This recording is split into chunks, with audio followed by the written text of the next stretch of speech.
bem-vindos, muito bem-vindas ao Conversando sobre Conversas.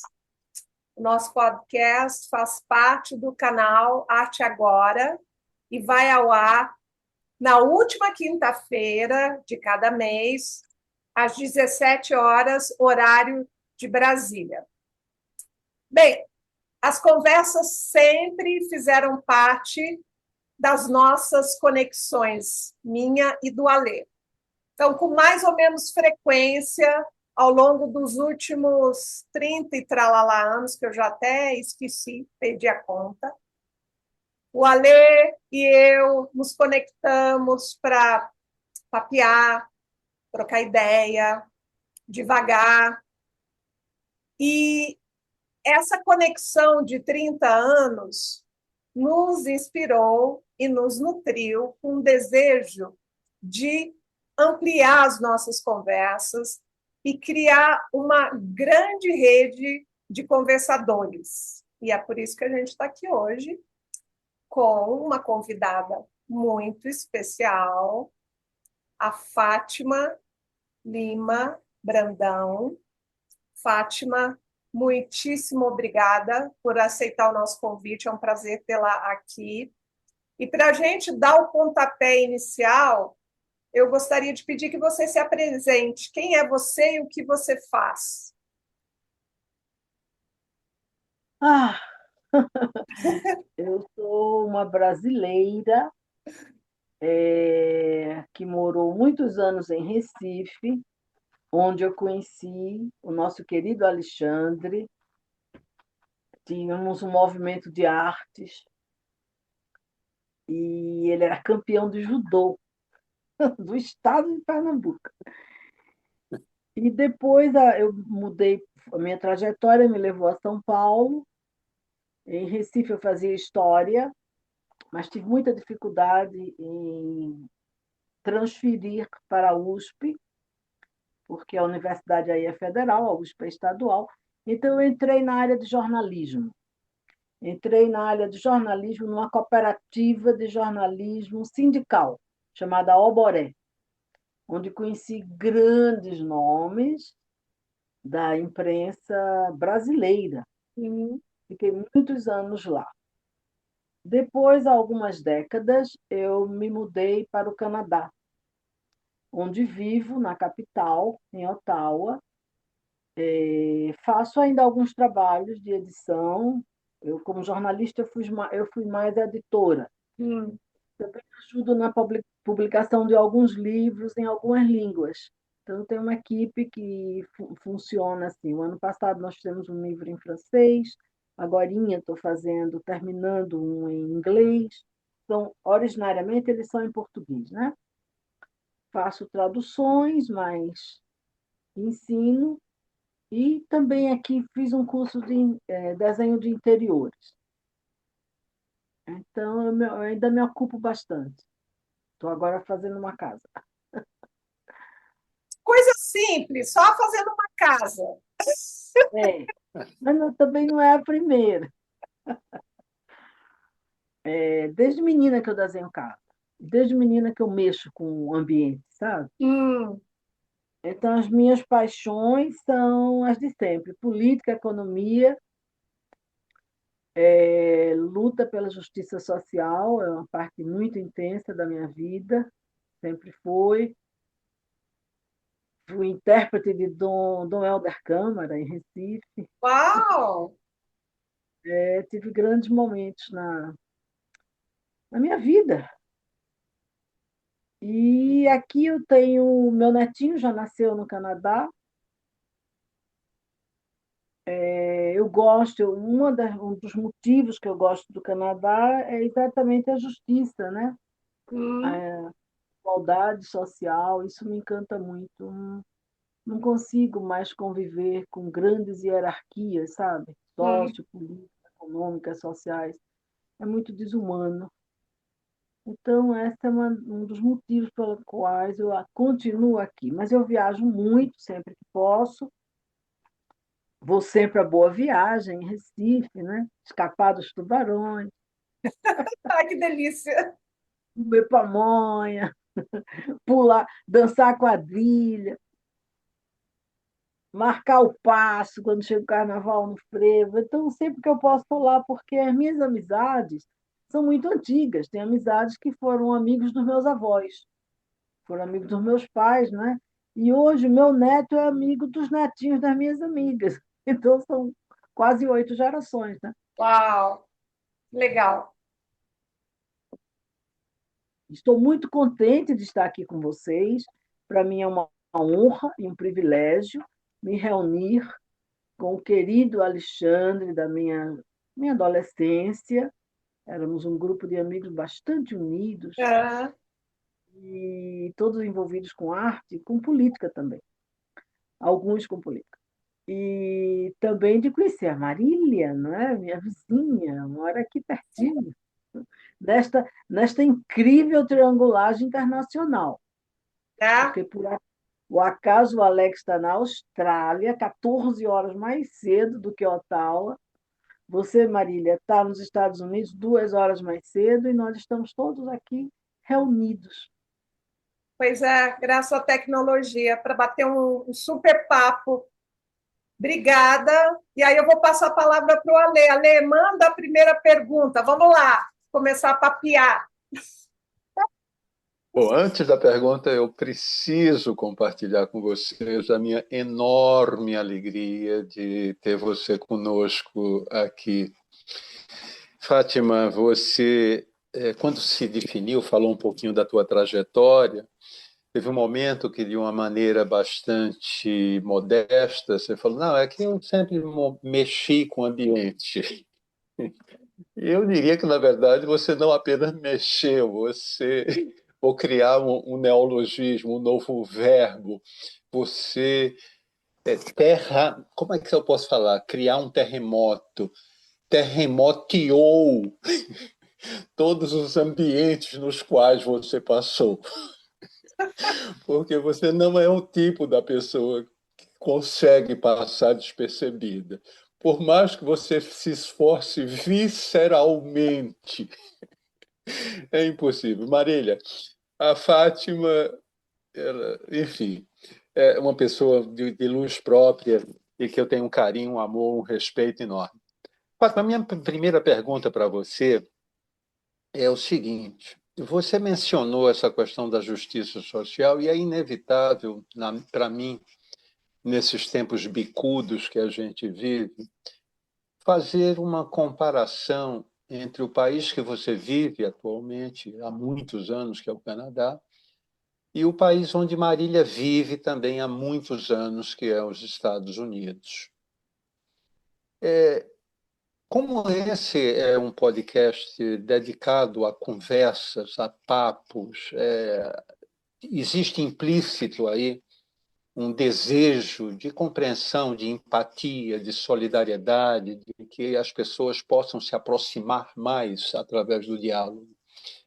Então, a minha primeira pergunta para você é muito ampla, mas é um estímulo para que você compartilhe conosco a tua reflexão.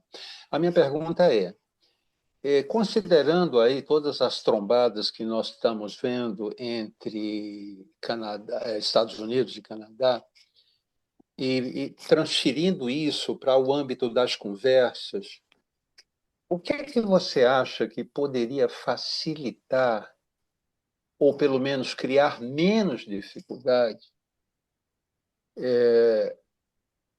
quando a gente encontra uma pessoa que tem uma postura como o Trump, por exemplo, e às vezes precisa conversar?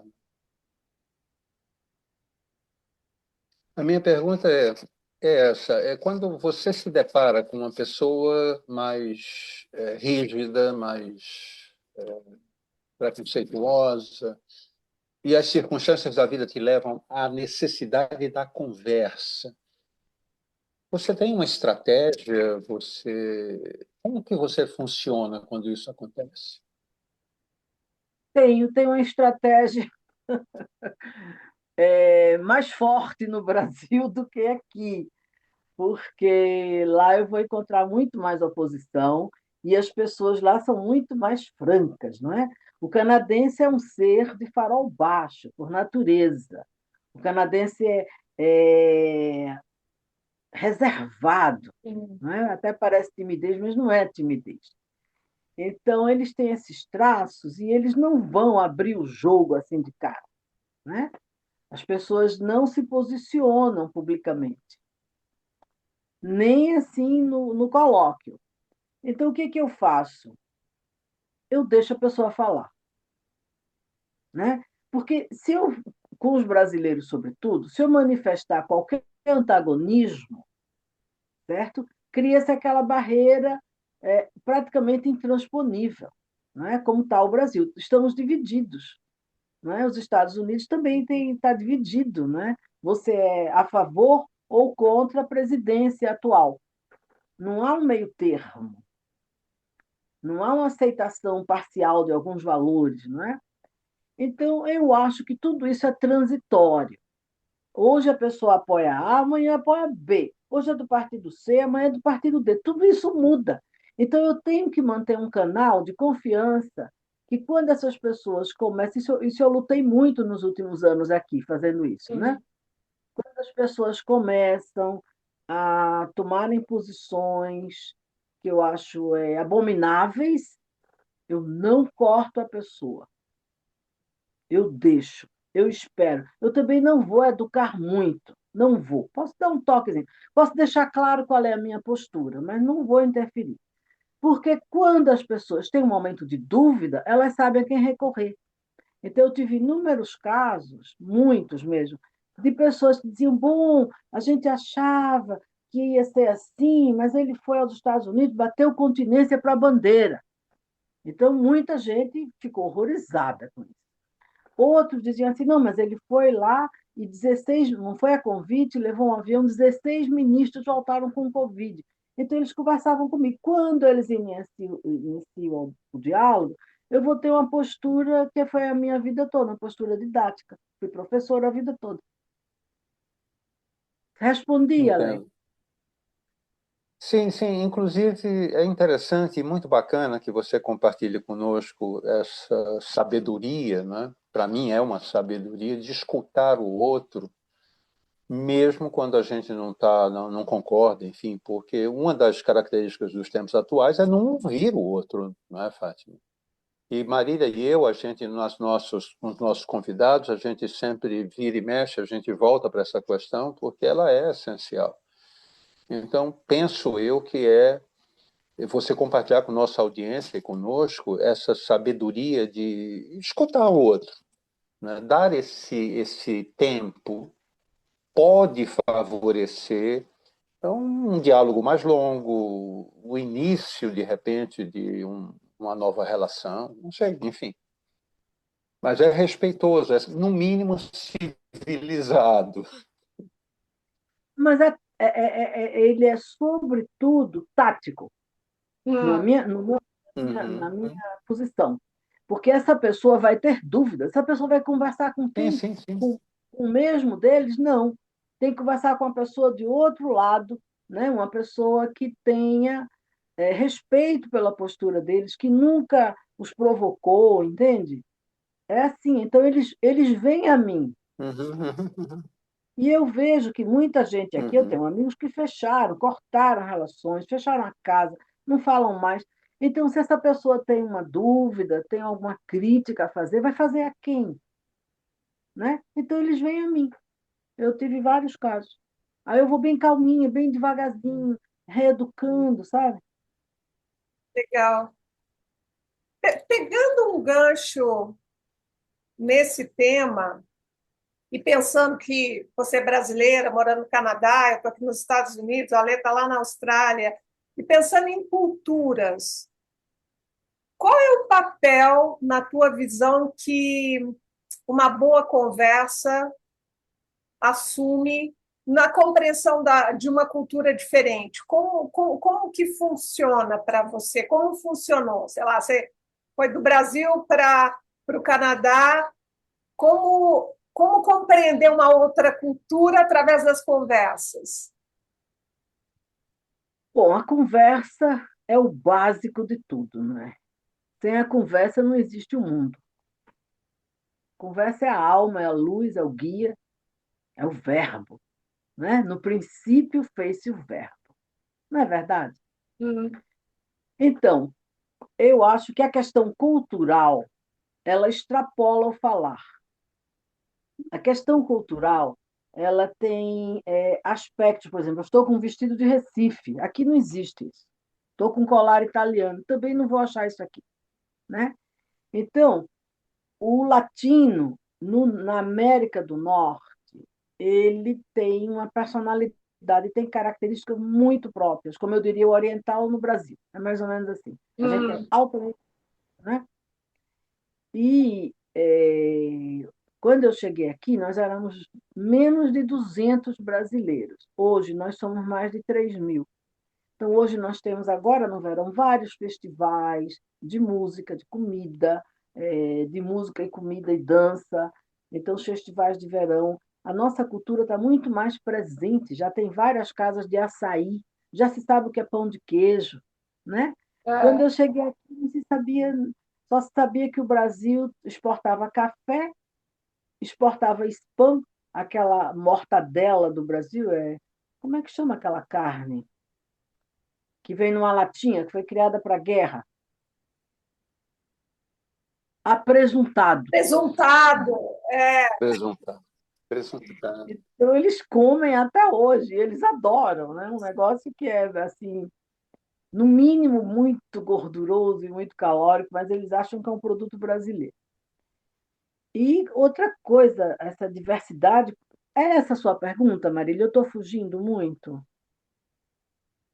Estou Dando conseguindo como, responder? como que é, assim, siga em frente. Tá. Então, uma coisa, o aspecto cultural, uma coisa muito interessante que eu achei, meus anos formativos, de 10 aos 20 anos, foram em Recife. Então, eu morei muito mais tempo do que isso em São Paulo, por exemplo, mas nunca virei paulistana, nem paulista, nem coisa nenhuma. Então, eu Hum. sou uma referência onde eu vou no mundo, eu sou uma nordestina, né? E nasci no Rio, mas saí de lá criança.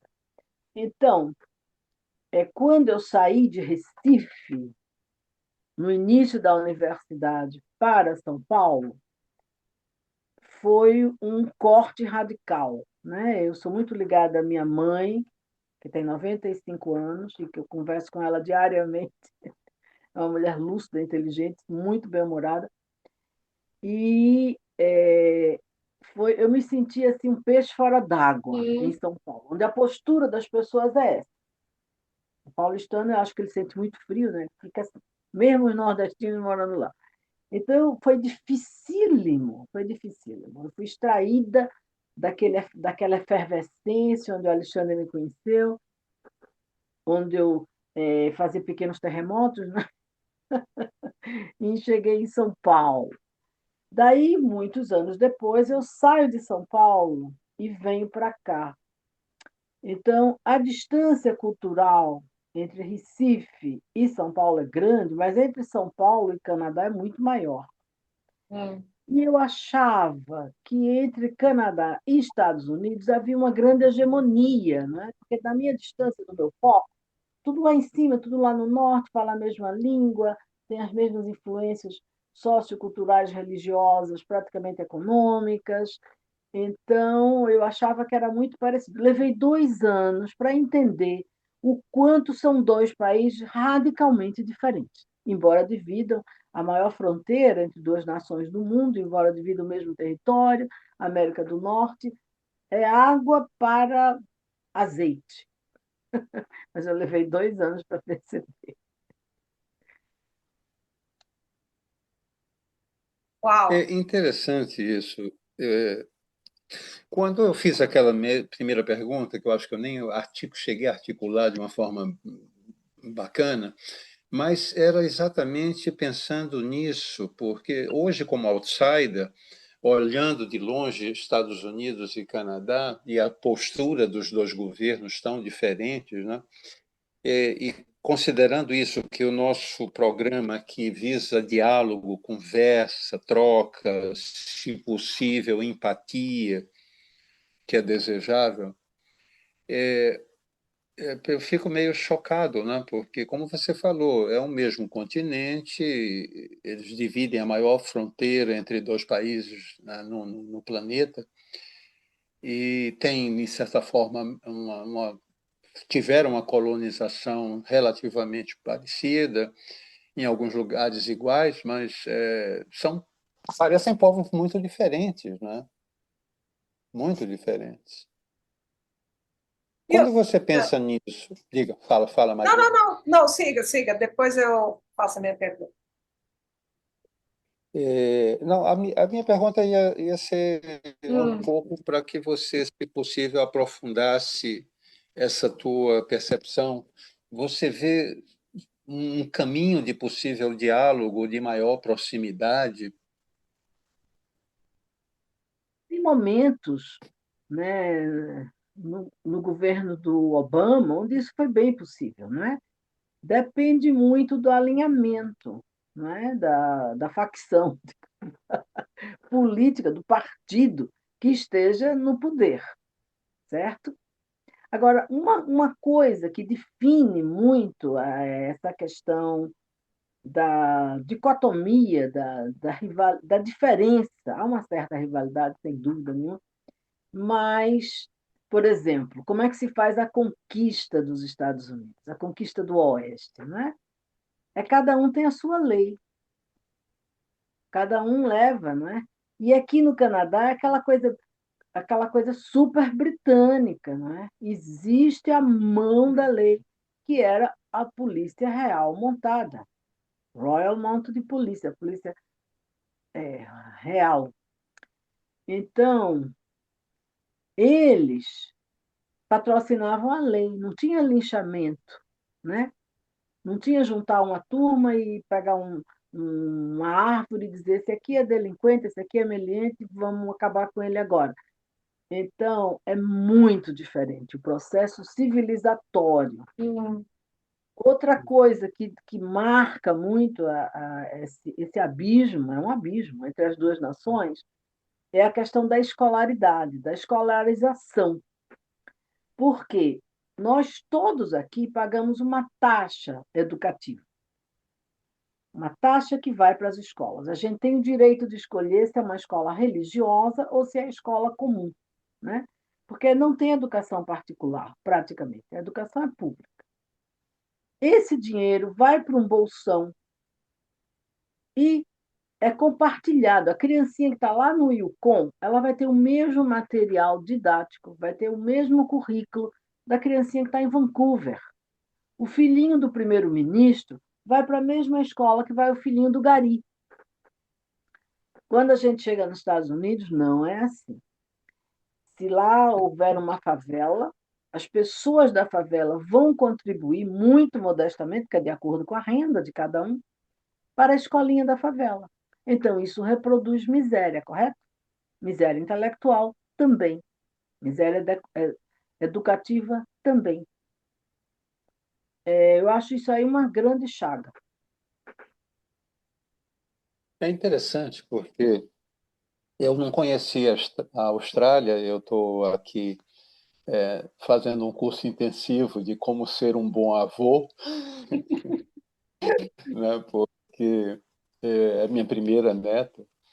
E então eu estou muito encantado com tudo, porque tem muito desse olhar britânico, né?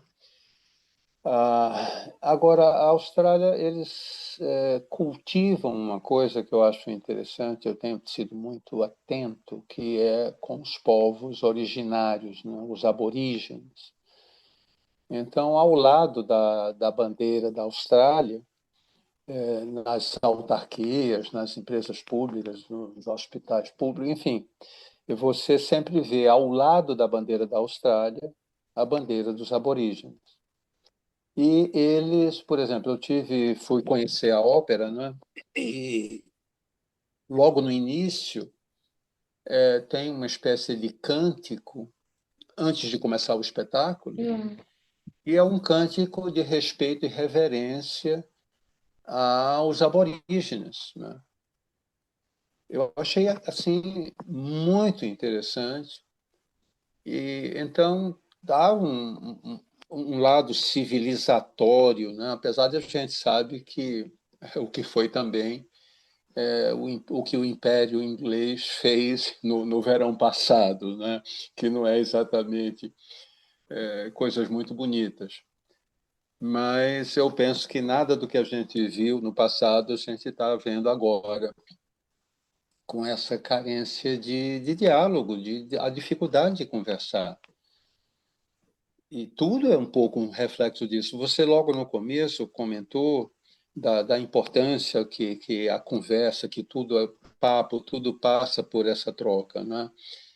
E eu tenho visto a falência do diálogo em quase todo lugar que eu olho, né?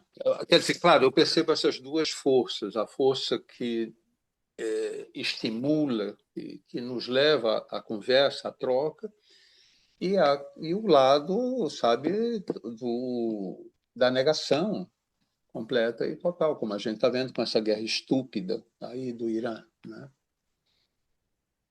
Agora, saindo desse lado mais macro para o micro, eu tenho uma pergunta para fazer. Você fez muitas amizades aí no Canadá?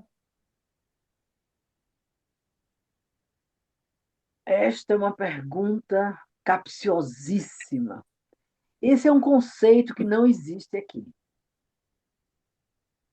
O conceito família também é muito rarefeito, porque as pessoas saem de casa, classe média, média, para ir para a universidade entre 17 e 19 anos. Nunca mais voltam, nunca mais voltam.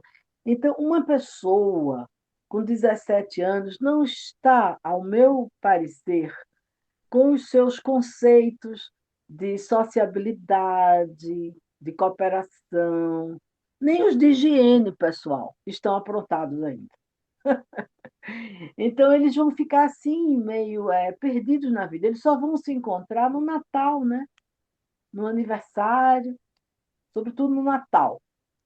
Então, a família latina, nossa família, não é? Se estende. Aqui não tem tio, primo, nada disso. Família, é o pai, pai, a mãe, os filhos. Na hora que divorcia, divorcia tudo isso também. E os divórcios aqui são bastante frequentes, não é? Hum, Porque eles casam, em geral, com a primeira namorada, no ginásio, primeira namoradinha do prom, quando termina o ginásio, vão casar, mas eles vão mudar de vida, né? Vão crescer juntos e nem sempre crescem na mesma direção, né? A tendência é que cada um vá tomar o seu rumo. Então, a questão, nossa, eu preparei 3 embaixadores canadenses para o Brasil. hum, Essa preparação não é só a língua, né? Não é só o idioma, é uma preparação bastante intensa e tem todo o aspecto cultural. Por exemplo, uma das coisas básicas que eu tenho que dizer é que eles nunca tiveram empregados, né? Quer dizer, no início da carreira, os embaixadores já serviram em geral em outros postos, em estágio de cônsul, então já foram para alguns países de terceiro mundo onde é normal ter empregado doméstico. Aqui não existe isso. E aí, quando eles são jovens, no início de carreira, que vão, eu preparei muitos diplomatas, eles vão, chega a hora da refeição, eles se sentem incomodados da empregada não se sentar à mesa com eles. E eles vão convidar a empregada, por favor, vem e sente. A empregada vem porque ela é gentil, ela é dócil, ela quer agradar o patrão e é quase como se fosse uma ordem. Mas ela não vai comer à vontade. Ela não vai ficar à vontade. Os patrões podem estar muito bem, mas ela não, ela prefere comer na cozinha com os outros, né? Come até o quinhão melhor, muitas vezes. Então, tem uma série de coisas assim que a gente não percebe, não é? Mas que elas existem. E uma das minhas alunas, que foi uma embaixadora, embaixatriz é a mulher do embaixador, né? Embaixadora é quando ela é a profissional. É uma pessoa absolutamente maravilhosa. E ela disse assim: Fátima, você fala tanto dos seus amigos, a amizade no Brasil parece ser muito importante. E quando eles voltam, a gente faz o debriefing. né? Eles vão contar a experiência, né? E ela disse: eu vi aquilo tudo que você fazia, que você falava, como amizade no Brasil é uma coisa valiosa. Quando eu comecei a trabalhar aqui, eu fui trabalhar em rede de vendas. E tinha uma expressão que chama assim, amizade comercial. Normal. Eu digo, ou é amizade ou é comercial, né? Mas aqui é assim. Então, como eu mudei de setores, em cada setor eu tinha assim, conexões, mas que se diluíram, certo? Eu morei muitos anos com o meu marido aqui, canadense, mas ele também não tinha amigos. E os amigos que ele tinha, que foram ao funeral dele, foram os brasileiros. Então, o conceito é diferente. A amizade para a gente é vital. Aqui é um país de imigrantes, né? O Brasil teve imigrantes há muito tempo atrás. Então, as pessoas vêm para sobreviver, né? Para ter uma vida melhor que na França, uma vida melhor que na Inglaterra, que são as duas grandes, né? Uma vida melhor que na Índia, que agora é a corrente mais forte de imigração no Canadá, fortíssima. Hum. Então,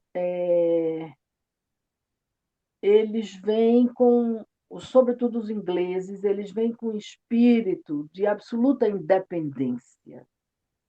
Eles não gostam de pedir favores, eles não gostam de demonstrar reações emotivas, né? Ninguém chora no funeral, por exemplo, exceto alguns brasileiros, mas isso vai impregnar. Eu sou independente, eu sou capaz, eu vim aqui, lutei, conquistei, é meu. É muito diferente da gente lá, não é? A gente lá convive com várias camadas sociais diferentes, certo? Na casa da gente já vai ter, no Hum. prédio da gente já vai ter. E a gente sabe que a gente precisa um Uma do outro. pergunta. Aqui tem que ter um estímulo ao voluntariado. Lá a gente voluntaria 24 horas, mas não é organizado. Não tem esse nome. Eu estou voluntariando. A gente faz um bolo, leva um pedaço para o vizinho, leva um pedacinho para o porteiro, se for num prédio. Incrível, incrível. Eu estou com muita vontade de perguntar a você, Marília. Escutando a Fátima, você que morou no Japão, é, como que você sentiu essa questão de amizade, de proximidade? Porque aqui na Austrália, eu fico chocado. As pessoas entram no elevador, no mesmo condomínio, e não falam nada um ao outro. E isso é o normal. Algo absolutamente normal. Eu até estava falando com meu filho aqui, dizendo o seguinte: olha, se eu morasse aqui, eu iria fazer um movimento nacional para as pessoas darem pelo menos bom dia. Mas muitas vezes se entra no elevador sem dizer nada e se sai sem dizer nada. É muito impressionante isso. Como é que foi o Japão? O Japão é assim também, Maria? Quando você morou lá? Eu achei muito interessante quando você me contou essa postura lá na Austrália, porque eu não imaginava que fosse assim, né?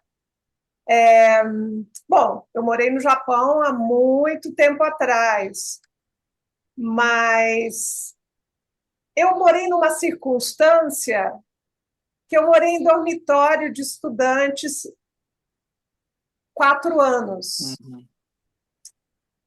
E a minha convivência com estudantes do mundo inteiro foi muito intensa. E também com japoneses. E principalmente nos últimos 2 anos que eu fiquei lá, eu morei no dormitório de japoneses, que tinha alguns estrangeiros e eu era uma deles, né? E assim, o japonês, e eu não quero generalizar, mas tem uma atitude muito, né, discreta, enfim. Mas é interessante, eu sempre me senti muito acolhida pelos japoneses. E o que nós fazíamos muito, e que isso era estimulado, porque eu estava numa universidade fazendo mestrado, estudando, enfim, era que a gente se reunisse sempre com todo mundo, né? De um grupo. Eu tinha o meu professor orientador, e ele tinha um grupo de estudantes que eram de vários países, japoneses também, e a gente sempre se integrava. Então, assim, foi uma experiência diferente por esse motivo. Não é que eu mudei para lá e eu já tinha uma família, e aí é Claro. diferente, né? Que é algo que eu Uhum. sinto, que eu senti quando vim para os Estados Unidos. Tudo bem, o meu marido é brasileiro, é americano, e ele já tinha as amizades dele quando eu vim morar com ele, e isso me abriu portas para fazer algumas amizades muito legais que eu tenho contato. A gente mudou de Iowa para Colorado e até hoje a gente tem. Os nossos amigos vêm nos visitar.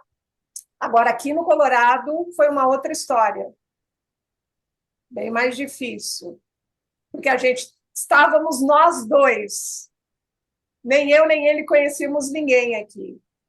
Então, o desafio foi muito maior. Mas eu acho que o americano tem algo que.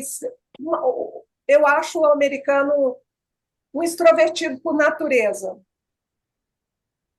De certa forma, eu vejo essa similaridade com o brasileiro, de conversar sei lá, na fila, de puxar papo, enfim, tem uma coisa um pouco descontraída, diferente. Por exemplo, do japonês. Então, mas mesmo assim, aqui no Colorado, a gente sentiu uma certa dificuldade. Hoje a gente tem alguns casais de amigos, mas não foi algo fácil. A gente já está É, morando aqui há 7 anos. eu queria pegar um gancho rápido, tendo na mente o que você trouxe, Fátima, e o que a Marília comentou agora, e ligar com uma fala sua, Fátima, logo lá no início, quando você não disse com essas palavras, mas você disse que tudo, quando você falou do verbo, né, no início era o verbo, porque a conversa é fundamental. O que eu sinto aqui não é que eu sou bonzinho e se eu morasse aqui eu faria um movimento para socializar, não é isso, é que eu sinto que há uma sede desse contato. Porque quando eu entro num elevador e está todo mundo calado, e eu olho para uma pessoa, dou um sorriso e dou um bom dia, ela me responde. Aqui, a minha experiência tem sido essa reiteradamente. Para cada 10 bom dias que eu dou, 8 eu tenho retorno. Então, eu Legal, tenho quebrado um pouco isso, mas eu sinto que às vezes falta um estímulo. Isso, talvez porque o inglês seja mais polite, né? Seja mais reservado. Não sei, é uma coisa que me ocorre agora. Mas eu tenho percebido isso. As pessoas, quando eu passo, dou um bom dia, peço licença, dou um sorriso, as pessoas já retribuem. Então, eu acho que essa sede de contato humano poderia ser mais estimulada. Isso sim, com certeza. interessante. Eu, conectado a isso, eu tenho uma outra pergunta para Fátima. Sendo jornalista, e aí mudando do Brasil para o Canadá, você já falou algumas diferenças. Como que foi adaptar o seu estilo como editora, como jornalista, do estilo brasileiro para um estilo mais alinhado com o estilo canadense? Como é que foi essa adaptação? Bom, o primeiro é apropriação de qualquer terra estrangeira é o idioma, não é? Então, eu cheguei aqui com um nível bastante bom de inglês, digamos assim. Mas, mesmo assim, o inglês que a gente tem é como você ter o inglês do Piauí ou ter o português do Piauí e for morar no Paraná. Vai ter piá, vai ter. Tem opção de expressões que o outro lugar não tem, é o coloquial, né? O regional. Enfim, tem outro problema aí, eu não vim muito jovem. A linguagem do jornalista, ela é Hum, muito profunda. Não é um nível de linguagem social, comercial. Então, é dificílimo você. Por exemplo, eu escrevia para algumas revistas em Portugal, no Brasil, do Brasil. Era difícil me adaptar, certo? Então, imagine, é impossível ser jornalista depois de uma certa idade, hum. né? Outra linguagem. Não dá, não dá. Não posso ser editora, né? O meu conhecimento nunca vai chegar aos pés de uma pessoa que pelo menos fez a universidade aqui, né? Ah, Eu já era editora lá, eu já estava numa carreira avançada. Então foi aí que eu fui fazer desenho de interiores, porque eu disse, eu fui jornalista porque eu queria mudar a sociedade, não é? Eu queria mudar o plural, o macro, como disse o Alexandre. Então, Marília, eu resolvi, eu digo, bom, não consegui, mas eu posso mudar o singular. Eu posso fazer uma residência muito mais aconchegante, muito mais confortável, muito mais humana, agradável. Posso ajudar uma família a viver mais feliz numa casa. E aí eu não preciso ter aquele inglês maravilhoso, né, hum. de uma. Foi isso que eu fiz. Eu poderia, no máximo, ser uma secretária júnior, mas na minha idade não me permitia fazer. E o design, ser designer é uma linguagem, né? O design é mais internacional, né? Ah, Então, aqui é bastante europeu. Vai ter influência da França, no Brasil a gente só vai ter influência da França, por exemplo. E aqui vai ter uma extensão maior a influência inglesa, não é? Mas, por outro lado, eles são bastante conservadores em muitos aspectos. Por exemplo, a maioria das construções hum. elas usam o estilo arts and crafts, que é 1800 e pouco. Entendeu? Até hoje, as fachadas são arts and crafts. E eu fiz uma casa baseada nas casas do campo daqui da província de Ontário, mas com alguns toques europeus, com alguma influência. Não consigo vender a casa. O pessoal quer arts and crafts. Uau! E essa que eu estou construindo, né, ela vai ser bem moderna, essa do Rio, que eu te falei. Então, a minha corretora de imóveis disse: olha, quando você fizer uma casa, não faça muito pessoal. Eu digo, mas então, para que eu vou fazer uma casa? Tem que ser absolutamente pessoal. Se não vender, pronto, não vende. Aluga, sei lá. Hum.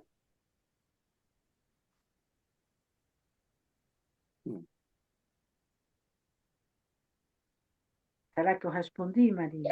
Não, respondeu total. Estamos pensando, porque realmente é bem, bem interessante isso. Olha, eu queria Fátima, citar me diz uma coisa. Diga, fala, fala. dessas diferenças todas, a mais profunda. Eu cheguei aqui casada com um alemão, né, que era o dean da universidade local, na área de ciências da. Quer dizer, a área dele é ciências informáticas e ciências da computação, já era o título. Então, mas não deu muito certo o casamento, sabe? A gente era jovem, aquela paixão, sabe? Férias, Brasil, praia. Chega aqui, a realidade é bem outra, né? E a gente não se conhecia direito, verdade seja dita. Então, com o conhecimento veio o desentendimento também. Então, Hum. rapidamente, nós nos divorciamos. E fiquei no mercado, né? Como eu digo, voltei ao mercado. E então, naquele tempo, não tinha internet, não tinha esse negócio de site, de encontro, a pessoa fazia um anúnciozinho no jornal, né? E aí eu comecei a ver quanto o homem, o ser masculino aqui, é oprimido. Você não consegue imaginar como as mulheres são fortíssimas, poderosíssimas, controladoríssimas. Já é uma tendência natural da mulher. Eu acho que a mulher tende a ser controladora. Sim, concordo.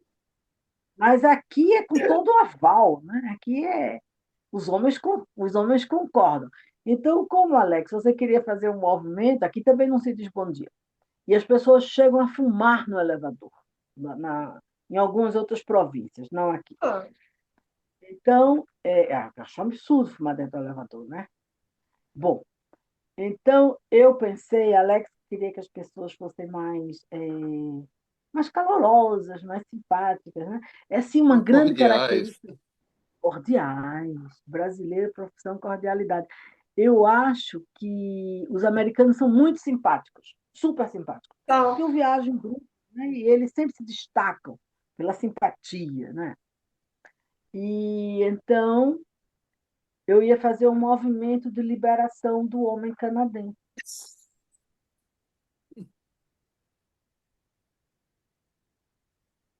aquele ser Excelente. oprimido, aquele ser massacrado, que não ousa mugir Olha, nem tugir. é interessante você falar isso, porque a minha ex-mulher, ela pertencia a uns 4 grupos de mulheres diferentes que se reuniam periodicamente hum, para conversar, enfim, né? E no Recife eu tive a ideia de fazer um grupo de homens, né, para conversar sobre assuntos masculinos e outras coisas mais. E o grupo começou bem legal. Depois, por vários motivos, não chegou a prosperar, mas nós mantemos até hoje no WhatsApp o grupo de homens. Mas é uma ideia que eu quero voltar a desenvolver. Mas eu estou comentando isso porque você chegou a ler Mulheres que Correm com os Lobos, da Clarissa Píncola? Né? Eu tenho, mas não consegui ler todo, Aham, não. Li assim, aham. mal lido. É, hum, eu acho um livro tremendo, tremendo, tremendo. E eu acompanho um pouco a carreira da Clarissa, porque eu tenho uma amiga que acompanha a Clarissa já tem uns 20 anos, talvez mais. E eu acho que falta muito assim, que os homens se reúnam, né? Porque, meu Deus do céu, grupo de mulheres que pululam por tudo que é lugar. A mulherada se junta, e eu acho que isso é maravilhoso. E, aliás, você deve saber, talvez isso é cruel, mas Pernambuco, o Nordeste, mas Pernambuco especificamente, tem um índice, né, estatístico de agressões a mulheres, de violência doméstica, que é um negócio assustador. Assustador. Brasil todo. A Então, eu, Espanha eu também. penso que falta. O Brasil todo. Espanha também, né? Espanha também É, é. Nossa, É feminicídio. sim, É. sim. Eu, quando eu voltei para o Brasil em 2024, acho que foi isso, 2023, morei 10 anos na Espanha. Eu ficava muito impressionado com isso. Nada que se compare com o Brasil, né? O Brasil é cruel. E eu sinto que a importância disso, de que os seus homens comecem a educar seus filhos de uma forma diferente, as famílias, né? Porque é terrível. É terrível.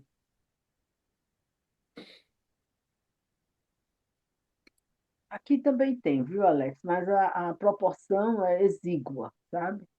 Aqui tem umas Uhum, coisas, por exemplo, a mulher um casal. São uhum. casados, têm filhos, e eles começam o intercurso sexual. Se um estágio já bem avançado, a mulher não quiser mais, dizer agora acabou, não quero mais.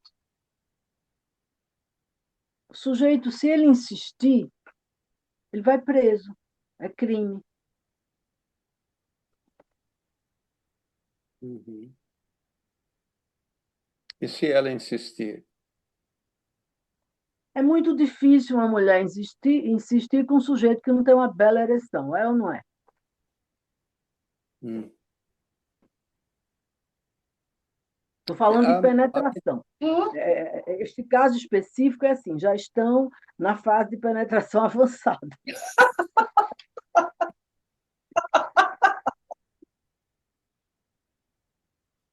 Esqueci de levantar esse pequeno detalhe. Ah, Cara, bom. o cara perde tudo. Perde a família, perde o salário, perde o respeito, perde o emprego. Crucifixado ponta, de ponta cabeça.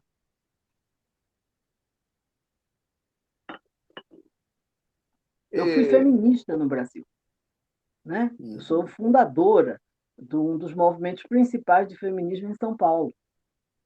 Então, quando eu cheguei aqui, eu não achei nenhuma bandeira, certo?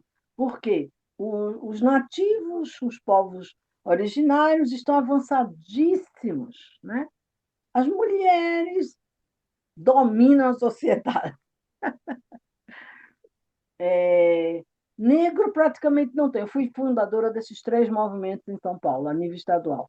Então, só me sobrava ver o ser mais oprimida. Trabalhador, quando eu trabalhei mais na área sindical, trabalhador aqui tem seu status, né?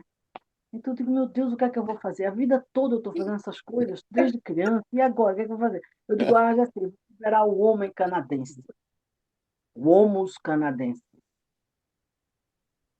Olha, é uma bela bandeira, viu? E tem que aproveitar, porque eu acho que é só aí. Em outros lugares, pelo amor de Deus. Ai, ai, ai, E, ai. e rolou? Como é que está o processo? O processo eu vou liberando um a um. Boa. Ai, ai, ai, ai. Trabalho de formiguinha que é importante também. Como eu saí do macro da comunicação de massas para Aham. superiores, né? Então, um a um está dando resultado, sim, cada um por sua vez. E, Fátima, uma pergunta agora, bem dentro do foco da nossa proposta desse podcast, que são as conversas. O que é que você sente maior dificuldade numa conversa com alguém? O que é que te incomoda? Ou quando você encontra com o que você vai relatar para a gente, do incômodo, como que você lida com isso? Para mim, a coisa principal Sim. é superficialidade, que alinha com a ausência de profundidade. Então, ter uma conversa social, eu não tenho paciência, não. Sabe, falar do tempo, né?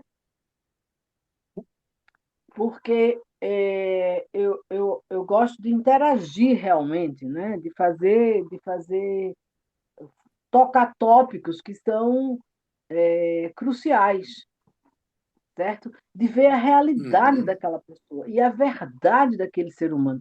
Então, para ter uma conversinha morna, assim, sabe? De sala de visita, eu não tenho interesse nenhum. Como é que eu lido? Eu corto, vou embora. Digo, excuse me, Uhum. mais ou menos isso. Eu gosto que haja intensidade, não é? Que haja verdade, não é? Acho que a coisa principal da minha profissão é a busca da verdade. Se a pessoa não está disposta a se. Por exemplo, eu estava orientando uma amiga minha a procurar namorado nesse site de encontro. Aí ela já estava querendo tomar café com o cara, eu digo, olha, tem grandes questões que você não perguntou. Por exemplo, eu digo religião. Você não tolera pessoas que são religiosas, que vão à igreja. E a questão ideológica, você não vai aceitar uma pessoa que seja a favor de certos políticos medievais, né? Fascistas e outras coisas. Eu digo, então pergunte para o cara, como é que você se situa em dois tópicos muito importantes para mim, religião e ideologia. Sabe o que o cara respondeu? Ah, essas são duas questões muito pessoais. Eu digo, bom, e namorar também não é pessoal, não? Fazer um date?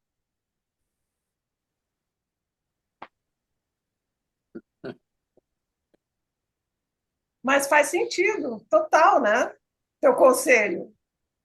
Com certeza, Date? com certeza. Eu Fátima, já é fácil você perdoar?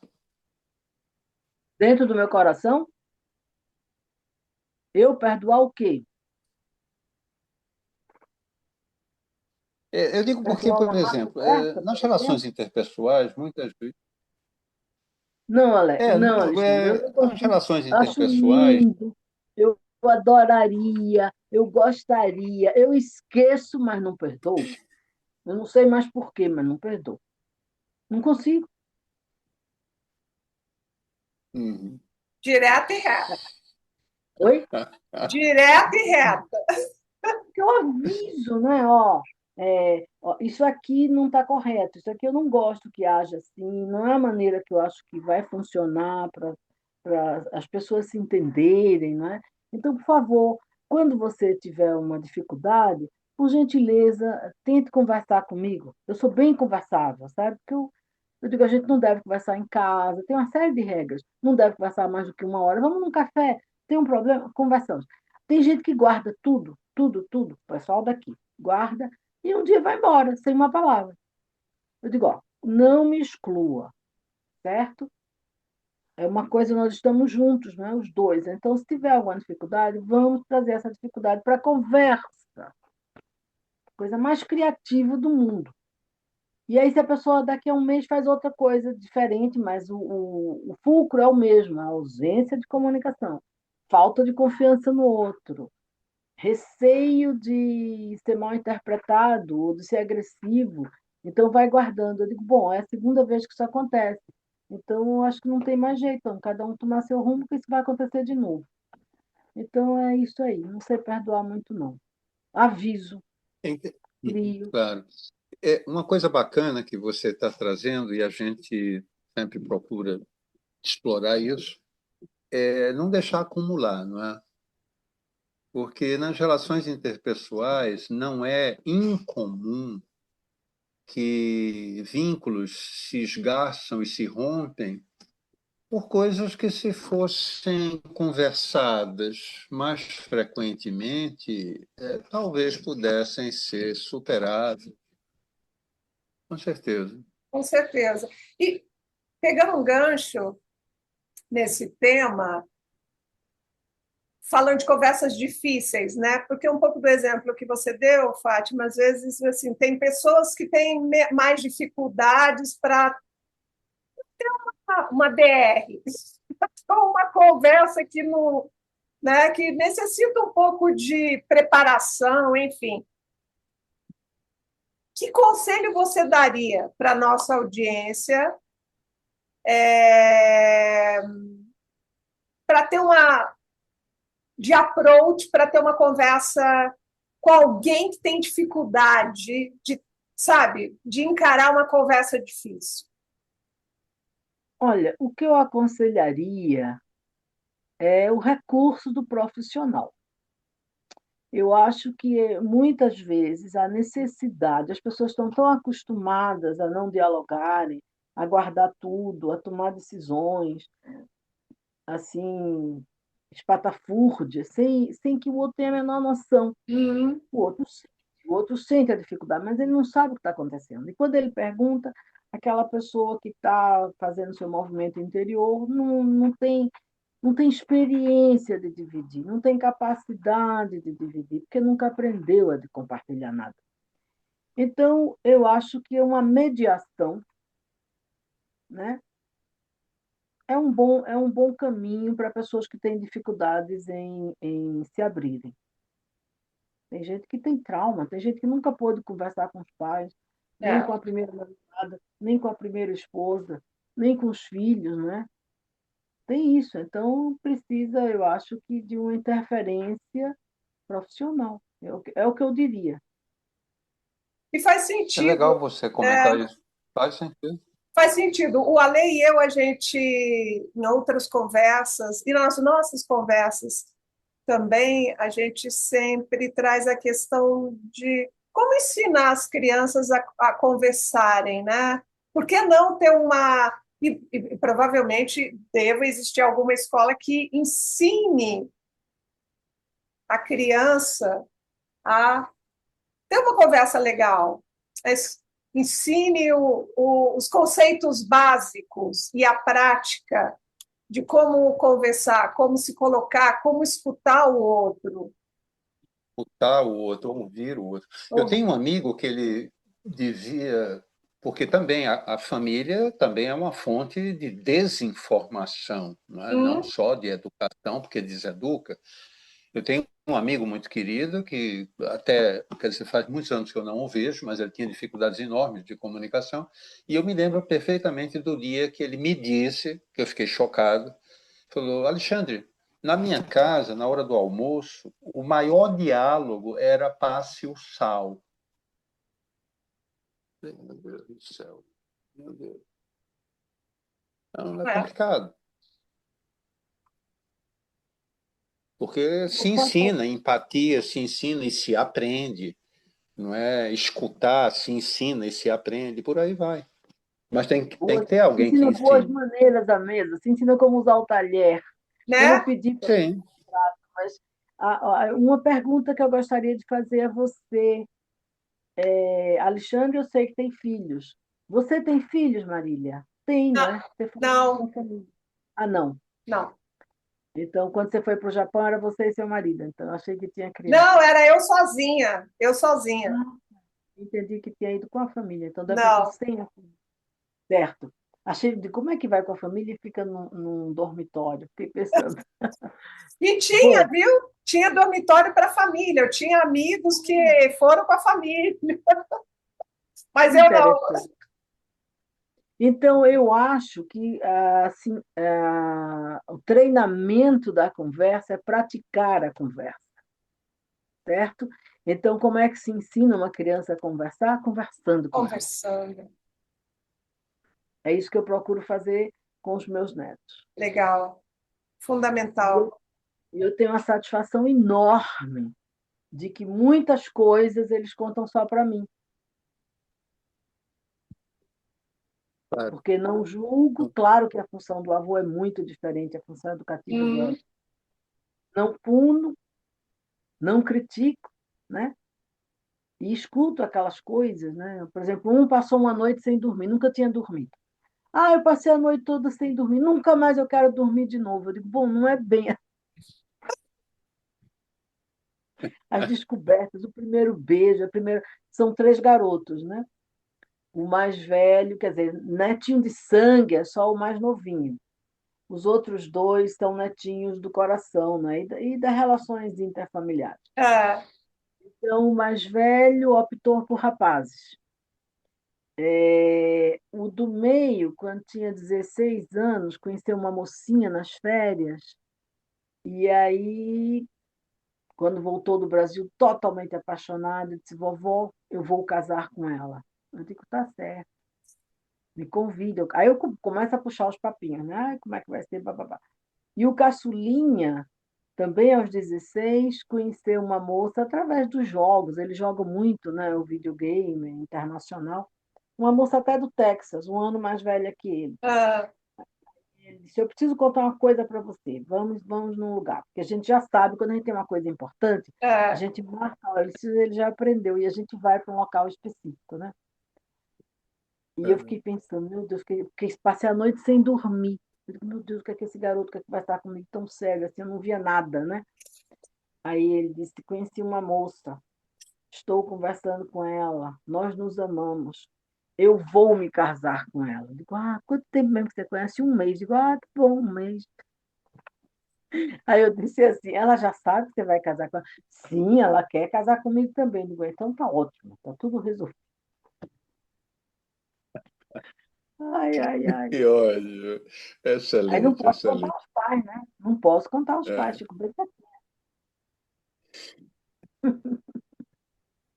fantástico. Meu Deus, eu estou Bom, preocupado. Marília, você está vendo? eu estou Porque vendo, já está. Tá, estamos chegando na hora. o Ah, eu tempo não quero passa. terminar o papo, não, está muito Nem Você, gostoso. eu, nem eu. nem eu, meu pai do céu.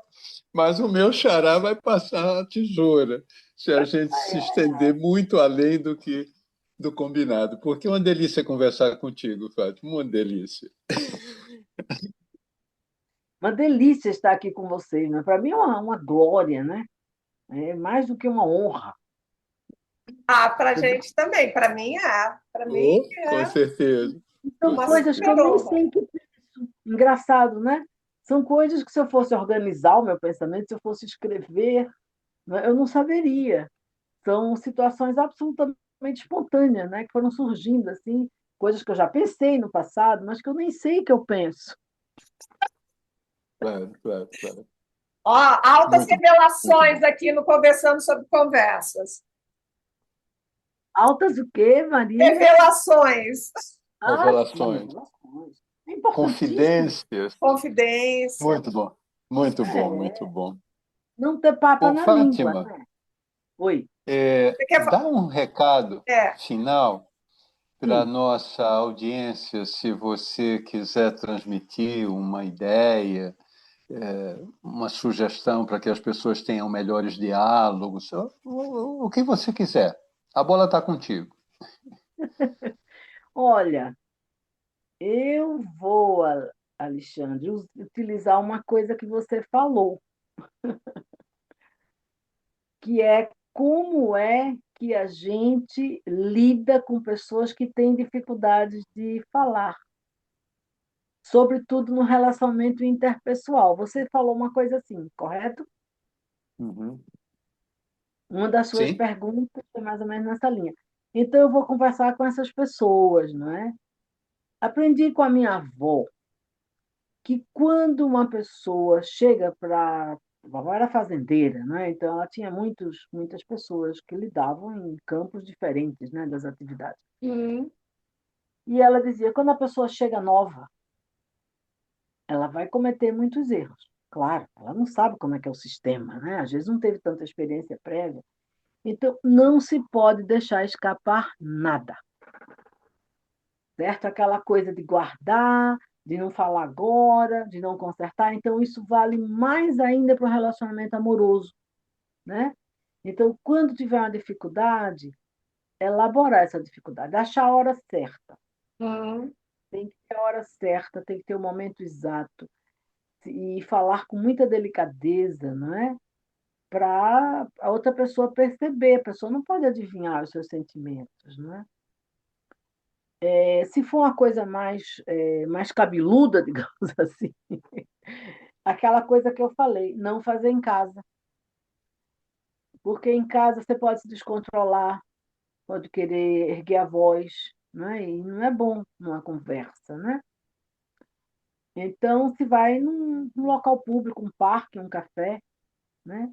Um jantar, um restaurante, e aí se conversa, mas não deve passar muito do tempo. É isso que também é uma coisa importante. Conversa uma hora. Quer divorciar, por exemplo, um assunto assim bastante grave. Então, marca-se um local, conversa-se uma hora e depois fecha-se o assunto, se marca uma outra sessão para um outro dia. Exige uma grande disciplina, não é? Que eu aprendi nos divãs da vida. Tá certo, muito sábio, tá? Com certeza. Muito, muito, muito, muito sábio, né? Ah, esqueci de dizer. É melhor, às vezes, escrever do que falar. Porque você vai fazer um documento, hoje é tão fácil, uma carta, um comunicado, uma mensagem, e você pode elaborar, reler, certo? Não apertar o botãozinho e mandar na mesma hora. Não, deixa numa área onde você vai maturar, você vai deixar passar o calor do momento, e aí você manda uma cartinha bem equilibrada, bem sucinta, tratando daqueles problemas. Isso é muito eficiente também. Muito bom. Adorei, adorei. Fundamental. Porque você se dá tempo, né? É importante se dar tempo também para elaborar, para digerir, né? Deixar para outro escrever, deixar para outro dia, olhar com outros olhos. Muito legal essa dica, Fátima. É como quando eu estudei direito em Recife, eu aprendi que uma das razões que os processos demoram tanto, não é uma coisa assim, é porque as pessoas vão mudar muito de ideia ao longo do tempo. Olha que coisa interessante, um conceito, né? Então, aquilo que você está tão irritado, que aconteceu hoje de manhã, amanhã de manhã já é diferente. Daqui a 3 dias é bem diferente. Daqui a uma semana você praticamente já fez aquilo que eu tenho grande dificuldade, Alexandre, que é perdoar e esquecer. Quer dizer, esquecer não tenho dificuldade nenhuma. Mas daqui a uma semana você aquilo dali, vai. E você pode escrever ainda, mas vai ser uma coisa bem mais modesta. Fábio, mesmo a gente estando no final do nosso programa, Marília, você vai me permitir, mas eu me lembrei de uma piada. Na verdade, foi uma gravura anedótica que eu achei assim tremendamente inteligente e muito legal. E tem a ver com o que você está falando agora, Fátima. Foram dois quadrinhos, né? No primeiro quadrinho, é uma tirinha de dois quadros, de dois desenhos. No primeiro está o cara no alto de um monte, sozinho, olhando aquela vastidão. Aí, aliás, são três quadrinhos. No primeiro, ele olhando e dizer: Senhor, eu perdoei todos os meus inimigos. No segundo quadrinho, tem a mesma cena, em silêncio, ele olhando aquela vastidão. E no terceiro quadrinho tem ele dizendo: Mas eu guardei a lista.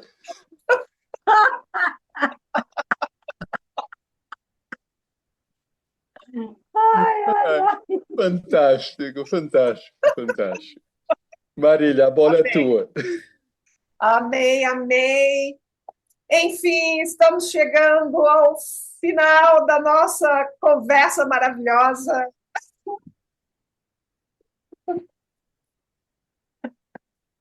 Fátima, uma honra tremenda conhecê-la, bater esse papo tão gostoso contigo. Espero que você volte para a gente continuar Com certeza. esse Teremos papo, outras oportunidades. né? Muitíssimo obrigada. Eu queria finalizar com uma coisa, a questão do perdão. Coisa pequena, eu esqueço imediatamente e deleto, sabe? Coisa pequena não tem a menor importância, coisa pequena. Para coisa grande, eu acho que eu faço um julgamento, não é? E eu executo. Não quero mais. Tem coisas que não dá para superar. É isso aí. Bom, deixa eu fazer os meus agradecimentos aqui antes que eu me esqueça ao Beto Bertrame, que é o criador da nossa vinheta, ao Luciano Aguiar, que é o criador da nossa logomarca, ao Alexandre Santos, que é o nosso sponsor. A gente a gente está fazendo 1 ano de programa, tá? Só para lembrar, Lê, Sim, sim, sim, muito legal. nós iniciamos. Uma grande honra de tê-la conosco aqui, Então, Fábio. grande honra ter a Fátima no nosso aniversário de 1 ano. Namastê e super obrigada à nossa audiência. Espero que vocês tenham curtido a nossa conversa e nós aguardamos vocês em agosto para o nosso próximo Conversando sobre Conversas. De novo, Fátima, muitíssimo obrigada. Prazer tê-la aqui com a gente. Eu que tenho que agradecer, sinceramente, porque foi um momento muito agradável, né? É uma coisa maravilhosa ter essa oportunidade, conviver com vocês dois, né? Uma maneira assim, como é que eu diria? Uma maneira bem moderna, né? Que a gente está cada um numa nação e, e a gente se entender. Fiquei muito grata, Marília, de conhecê-la e muito feliz de reencontrar o meu querido amigo Alexandre. Super beijo. Beijo. Fica bem, fiquem bem Fiquem bem. e beijo para a nossa audiência. Até a próxima. Até a próxima.